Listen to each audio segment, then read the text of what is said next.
누가복음 9장 20절에서 24절까지 말씀입니다. 제가 읽은 성경으로 신약 106페이지 있습니다.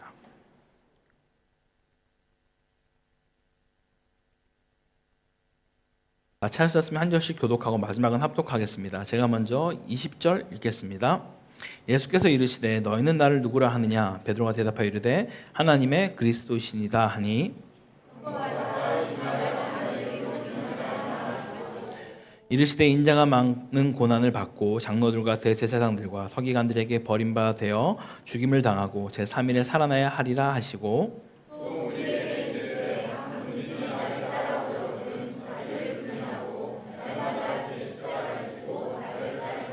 함께 읽겠습니다.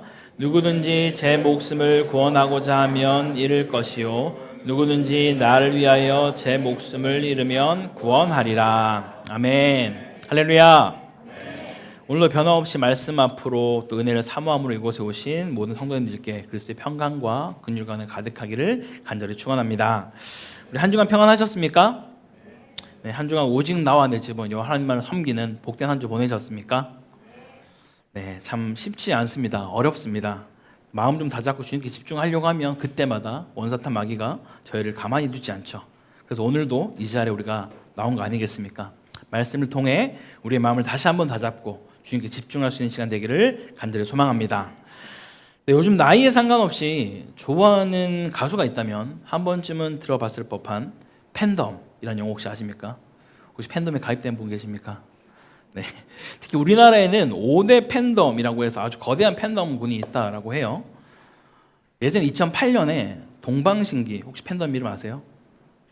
카시오페아라고 합니다. 카시오페아가 약 80만 명에 육박하는 팬덤을 보유해서 기네스북에 처음으로 그것을 올렸다라고 하더라고요. 그런데 지금 이 숫자를 훨씬 뛰어넘는 가수가 나왔습니다.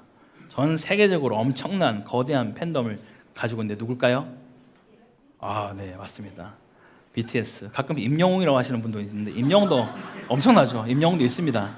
네, 임영웅이 있고요. 네, BTS가 근데 훨씬 더 많긴 합니다. BTS는 제가 찾아봤더니 한 4천만, 6천만 명 정도 팬덤을. 그래서 얘네들도 팬덤 이름이 뭔지 아시죠? 아미. 네, 군대입니다, 군대. 아주 엄청난 친구들인데 말레이시아도 제법 많습니다. 이렇게 그 현지 친구들도 보면은 뒤에 막 이렇게 붙여놓은 친구들 보면 아미들이 제법 많이 있는데요. 근데 이 팬덤들은 자기들만의 좀 고유한 색깔을 가지고 있어요. 누가 봐도 뭐 의상이나 화장이나 뭐 응원 도구나 딱 봤을 때 아, 이 사람들 누구 팬이구나 라는 걸 알아볼 수 있다라는 것이죠. 여기서 더 나아가 그들은 자신들의 팬덤에 아무나 가입시켜주지 않습니다. 제가 막 당장 뛰어가서 저 BTS 좋아해요 한다고 아미 들어오세요 라고 하지 않는다는 거죠. 그들에게는 어떤 경우에는 가입비가 있기도 하고 심지어는 팬클럽 고사를 봐야 하는 경우가 있다고 합니다. 그 팬클럽 고사를 볼 때 뭐 우리가 생각하는 흔히 말해서 검색해서 나오는 정도는 나오지도 않습니다. 뭐 이렇게 연예인의 주민번호, 부모님 성함, 태어난 산부인과 뭐 이 정도를 알아야 통과할 수 있고 마지막에 자기가 좋아하는 연예인의 삼행시를 기록하고 가장 인상 깊었던 무대가 왜 인상 깊었는지를 서술해야지만 통과할 수 있는 놀라운 팬덤이 바로 이런 자들입니다. 그런데 이렇게 이들은 자신이 좋아하는 연예에 대해서는 정말 속속들이 알고 있지만 정작 이들이 그들과 실제적인 어떤 관계는 만남은 없는 경우가 대다수입니다. 뭐 회장 정도 하면 모르겠습니다. 아닌 경우는 대부분 그냥 내가 일방적으로 좋아하는 거지 뭔가 특별한 관계가 있는 경우는 없다라는 것. 다시 말하면 팬은 어디까지나 팬일 뿐인 경우가 많습니다. 이런 팬들을 자신들이 좋아하는 그 멤버가 잘 될 때는 막 쫓아가고 또 추종하지만 조금 시간이 지나서 새로운 또 신인 아이돌이 나오면은 바로 환승하는 또 그런 경우도 참 많이 보게 됩니다. 때로는 자기의 기대에 어긋난 행동들을 했다. 뭐 예를 들면 막 다 손 막 이렇게 잡아주다가 자기만 건너뛰었어. 바로 그날 안티팬 됩니다. 바로 안티팬 가입하고 난리 납니다. 그 정도로 팬은 내가 열광적으로 좋아하고 있지만 또 돌아서는 것도 되게 한순간인 자들을 우리는 팬이라고 이야기를 합니다. 그런데 이런 팬들이 아쉽게도 안타깝게도 교회 안에도 예수님 주변에도 참 많이 있다라는 것이죠. 뭔가 자신의 일이 잘 풀리는 것처럼 되면 쫓아가고 추종하지만 조금만 상황이 달라지거나 어려워지면 언제 그랬냐는 듯이 주님 앞에서 돌아서는 그런 팬들 같은 사람들이 많다라는 것이죠. 즉 그들은 예수님을 정말 잘 알고는 있다라고 하지만 정작 그분과 관계하지 않으며 그분이 가는 길을 쫓아가려고 하지 않는다는 것이죠. 오늘 스승의 주일을 맞아서 우리 참된 스승이신 분은 예수님이라는 사실을 너무나 잘 알고 계실 텐데 그 참된 스승 밑에는 참된 제자가 있습니다. 저를 비롯한 우리 모두가 주님의 참된 제자인지 혹은 팬으로만 머물러 있는 것은 아닌지 오늘 말씀을 통해 함께 같이 점검해 보겠습니다. 오늘 우리가 읽은 누가복음 9장을 간단히 설명드리면 여기에 나오는 사건의 대부분의 내용이 마태, 마가, 누가에 같이 나오는 내용입니다. 그 중에서 두 가지 사건, 바로 오병이와 베드로의 신앙 고백은 이 사복음서 전부에 다 실려져 있는 것입니다. 오늘 본문의 내용은 예수님께서 오병이의 기적을 베푸신 후에 제자들과 함께 있으면서 그들에게 자신이 누구인지를 그리고 앞으로 어떤 일을 할 것인지를 말해주고 있는 내용입니다. 예수님께서 먼저는 무리들이 나를 누구라고 하느냐라고 제자들에게 물어보시죠. 그리고 이어서 제자들에게 너희는 나를 누구라고 하느냐라고 또 물어봅니다. 그러자 제자의 대표격인 베드로가 하나님의 그리스도이신다 라고 대답을 하죠. 이 말은 곧 예수님이 그리스도, 메시아, 구원자이십니다 라고 고백한 것입니다. 성경에서 처음으로 이러한 대답을 한 것이죠. 그럼에도 불구하고 이후의 모습들을 보면 그들이 정말 주님을 내 삶의 메시아여 구주로 받아들이고 있는 것처럼 보여지지 않을 때가 참 많습니다. 여튼 주님이 아직 때가 이르지 않았는지 이들에게 함구명령을 합니다. 이 말을 어디 가서 하지 말라라고 막으시죠. 그리고 처음으로 자신의 죽음과 부활에 대해서 예언을 말씀하십니다. 그리고 23절에 바로 이어서 거기 있는 모든 자들에게 예수님을 따르는 제자로 사는 것이 무엇인지를 말씀하고 있다는 것이죠. 과연 어떻게 사는 게 예수님을 따르는 제자로 사는 합당한 삶인지 함께 세 가지로 같이 살펴보겠습니다. 먼저 예수님은 누구든지 나를 따라오려거든 첫 번째, 자기를 부인하라 라고 말씀하십니다. 우리가 교회를 다니면서 가장 많이 듣는 단어 중에 하나가 바로 자기 부인이죠. 우리를 부인하고 내가 죽어야 하고 이런 얘기 참 많이 합니다. 자기 부인이라는 단어 익숙하게 들어보셨을 겁니다. 그런데 정작 그 의미를 깊이 생각해 보면 나와는 조금 거리가 있는 단어가 아닐까라고 느끼는 분이 계실지도 모르겠습니다. 그 목회자나 선교사 혹은 교회 리더들에게 해당되는 말이지 나같이 평범한 신자에게는 해당되는 말이 아니지 않나? 라고 생각하는 경우도 있다라는 것이죠. 그런데 예수님은 지금 이 제자로 부르신 이 말씀이 12제자에게만 하신 말씀이 아니라는 겁니다. 아까 누가복음 9장 23절에서 무리들에게 이르시되 너희가 나를 누구라 하느냐라고 물어본 건 제자에게 한 말이 맞습니다.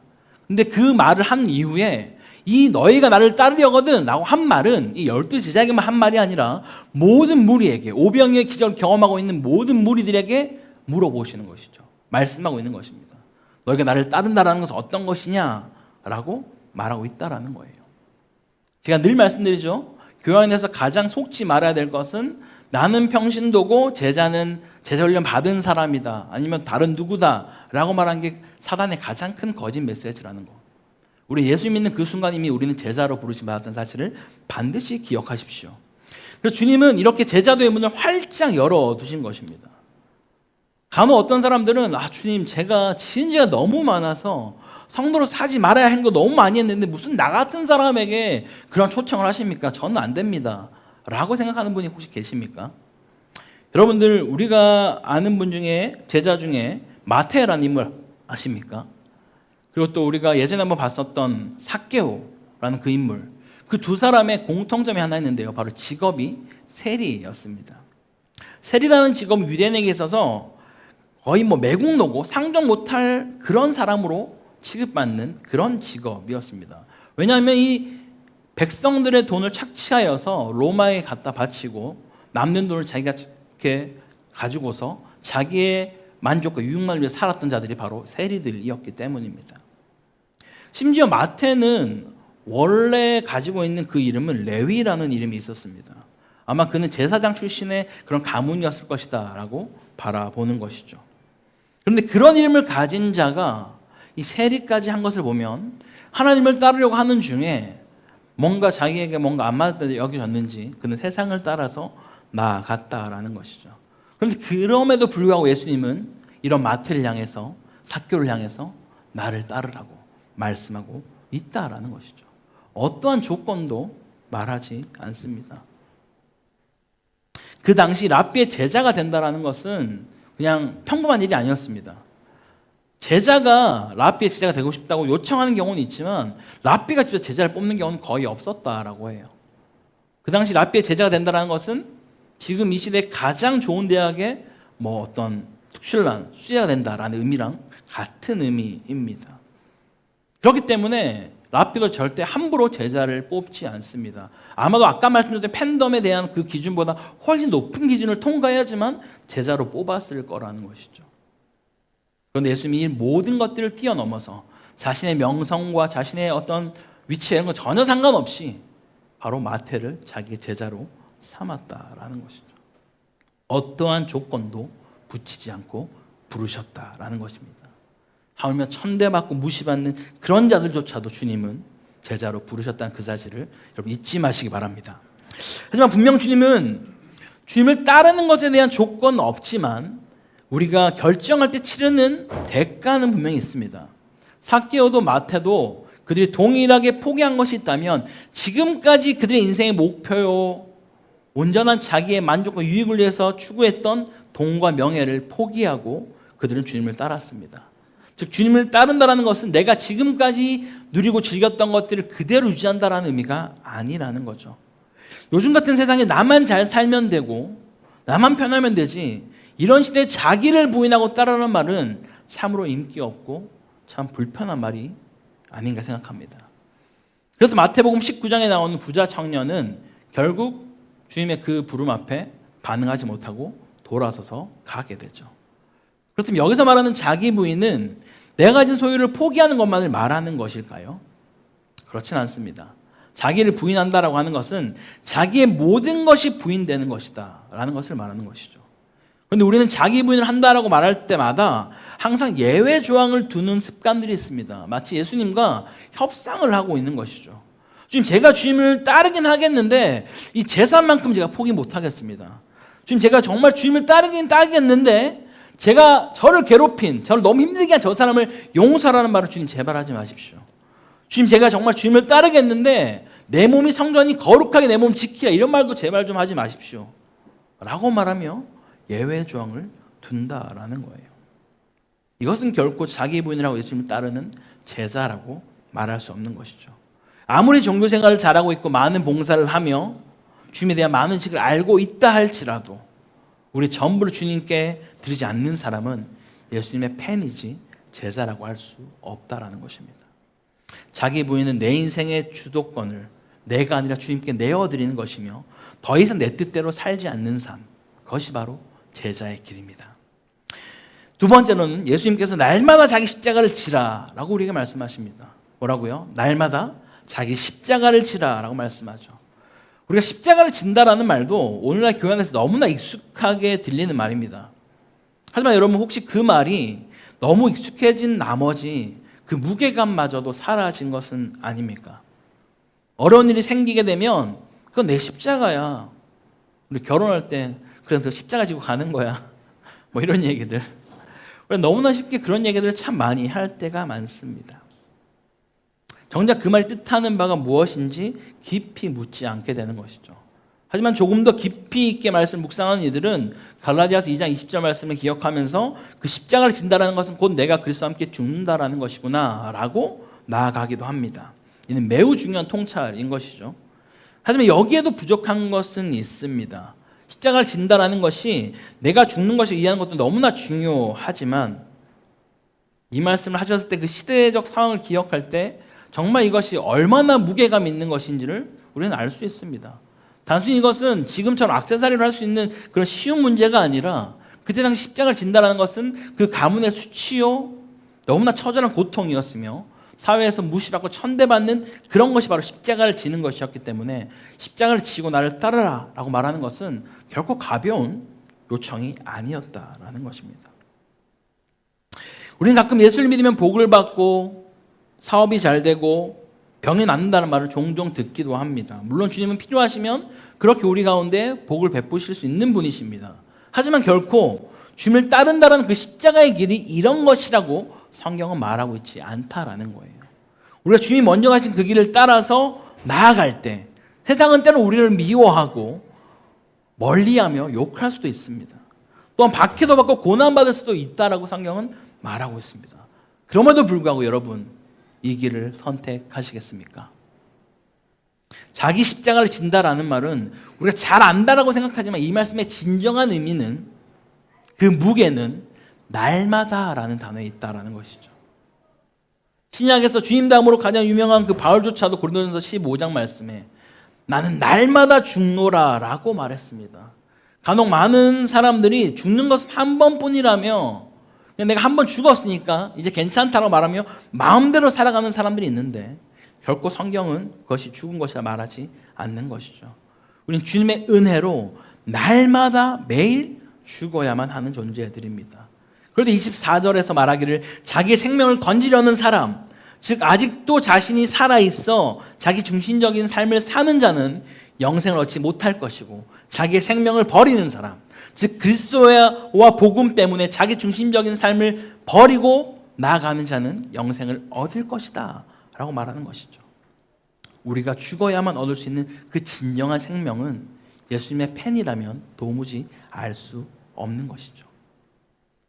하지만 주님을 따라 십자가를 지는 길을 선택해본 주님의 제자라면 이 생명이 어떤 것인지를 우리는 알 수 있다는 것입니다. 오늘 이 자리에 있는 우리는 한 번 죽었다고 자족하며 살아가는 자들이 아니라 주님의 은혜를 힘입어 날마다 자신을 부인하고 십자가 지는 살아있는 주님의 제자 되기를 간절히 축원합니다. 셋째로, 마지막, 예수님께서는 다시 한번 나를 따르라고 우리를 요청하고 있습니다. 앞에서 나눈 대로 우리는 이제 나의 생각과 나의 모든 것을 주님 앞에 내려놓고 더 이상 내가 중심이 아닌 예수님의 중심으로 살아가는 삶이 자기 부인의 삶이다 라는 것을 우리는 배웠습니다. 날마다 주님의 십자가를 구하면서 그 십자가 안에서 내가 죽는 것이 우리가 영생 얻는 유일한 방법인 것도 함께 나눴습니다. 마지막으로 이런 상태를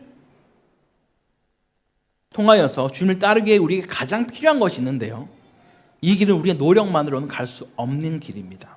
그것을 나누기 앞서 오늘 본문 9장 마지막에 보면 예수님을 따르고 있던 세 명의 인물이 나옵니다.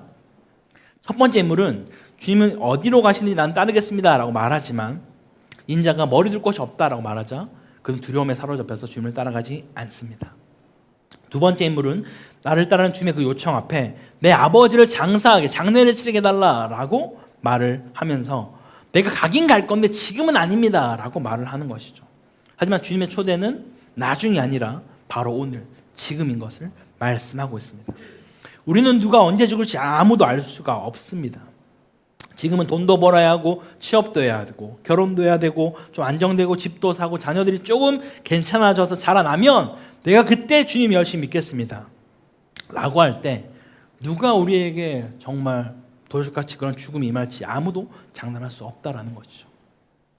사람은 환경에 익숙해지기 마련이고 시간이 지날수록 적응하는 것이 바로 사람입니다. 한 번, 두 번 주님의 그 부르심을 미루게 되면 나중에는 주님의 그 부르심 앞에 우리가 반응하지 못할 수도 있다라는 것이죠. 우리는 주님의 그 부르심 앞에 즉각적으로, 즉시, 온전히, 기쁘게 반응해야 될 줄 믿습니다. 그럴 때 우리 앞에 펼쳐진 그 문제는 주님이 감당하는 것이죠. 마지막 인물은 예수님을 따르겠다라고 말하며 요청하는 것은 가족들과 작별 인사를 하게 해달라고 요청합니다. 어찌 보면 되게 합당한 요청처럼 보여집니다. 하지만 이때 당시의 문화를 살펴본다면 이들은 가족과 이별하기 위해서 여러 번의 이별 파티를 한다라고 해요. 그러면서 주님은 이들에게 말하죠. 손에 쟁기를 잡고 뒤를 돌아보는 자는 하나님 나라에 합당하지 않다라고 말씀하시죠. 즉 주님을 따르려면 더 이상 이전 것들에 대한 미련을 두지 말라라고 말합니다. 주님보다 더 사랑하는 것도 안정감을 두는 것도 이제는 내려놓아라 라고 말씀하는 것이죠. 구약의 엘리사와 같은 경우에 주님이 엘리야를 통해서 그를 제자로 불렀을 때 그 어떻게 했는지 혹시 아십니까? 그는 모든 소를 다 팔고 잔치를 벌였습니다. 자기가 돌아갈 수 있는 어떤 그런 여지를 두지 않는 거죠. 심지어 쟁기까지 다 불태워버렸습니다.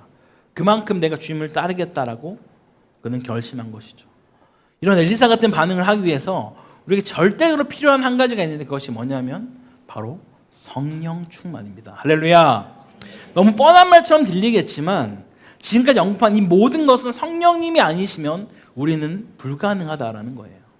우리가 성령을 의지하지 않으면 결국 우리의 신앙은 의무가 되고 억지가 되어버립니다. 내 안에 기쁨이 하나도 없다라는 거예요. 하기 싫은데 억지로 하면서 그냥 척하는 것처럼 밖에 안 된다라는 것이죠. 하지만 분명히 말씀드릴 수 있는 것은 우리가 우리 안에 계신 성령님을 의지할 때 이 모든 것이 가능한 줄 믿습니다. 예수님의 제자가 된다는 것은 성령의 능력 없이는 인생의 그 어떤 난관도 헤쳐나갈 수 없음을 고백하는 자입니다. 그래서 우리가 이렇게 함께 고백하기 원합니다. 주님, 저는 할 수 없습니다. 그리고 제 안에 성령으로 충만 임하셔서 나를 다스려 달라고. 그렇게 우리는 고백해야 될 줄 믿습니다. 이 고백과 기도로 나아갈 때 우리 진정 주님을 따르는 자로 설 수 있다라는 것이죠. 사랑하는 여러분, 오늘 이 자리에 우리는 결단해야 합니다. 나는 따르겠습니다가 아니라 나는 따를 수 없습니다. 주님, 성령으로 나를 이끌어 주옵소서 라는 이 고백이 여러분의 고백이 되기를 간절히 축복합니다. 우리 사랑하는 구탁하늘 한인교회 성도 여러분, 주님 오늘도 분명히 우리에게 말씀하고 계십니다. 누구든지 나를 따라오려거든 자기를 부인하고 날마다 자기 십자가를 지고 나를 따를 것이니라. 제자는요, 자기를 부인하는 사람입니다. 주님을 위한 자리가 아니라 나를 위한 자리를 내려놓는 자라는 것이죠. 제자는요, 날마다 자기 십자가를 지는 사람입니다. 어제 결단으로 부족하기에 오늘 다시 복음 앞에 자신을 못 박는 자라는 것이죠. 그리고 제자는요, 성령을 따라 주님을 따라가는 사람입니다. 내 의지와 힘이 아닌 성령의 도우심을 간절히 사모하며 나아가는 자라는 것이죠. 이제는 펜으로 우리가 남을 수 없습니다, 여러분. 오늘 주님 앞에 다시 고백합시다. 주님, 저는 펜이 아니라 제자가 되기 원합니다.